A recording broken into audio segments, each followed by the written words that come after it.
وزیر اعظم شہباز شریف کے بعد صدر مملکت آصف علی زرداری نے بھی قومی مفاہمت اور مصالحت کا اعلان کر دیا۔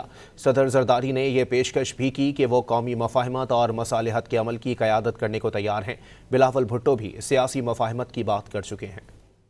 ملک میں سیاسی ماحول بہتر ہونے کی امید پیدا ہونے لگی۔ وزیر اعظم شہباز شریف کے بعد صدر مملکت نے بھی سیاسی مفاہمت کی بات کر دی۔ صدر آصف زرداری نے سال نو پر مبارکباد کے پیغام میں قومی مفاہمت اور مصالحت کے عمل کی قیادت کی پیشکش کی۔ صدر زرداری نے کہا کہ وہ قومی مفاہمت اور مصالحت کے عمل کی قیادت کے لیے تیار ہیں تاکہ فاصلے کم ہوں، اعتماد بحال ہو اور تمام جمہوری قوتوں کو آئینی راستے پر لایا جائے۔ صدر زرداری کا کہنا ہے کہ پاکستان کو محض آرائی نہیں، تعاون کی ضرورت ہے۔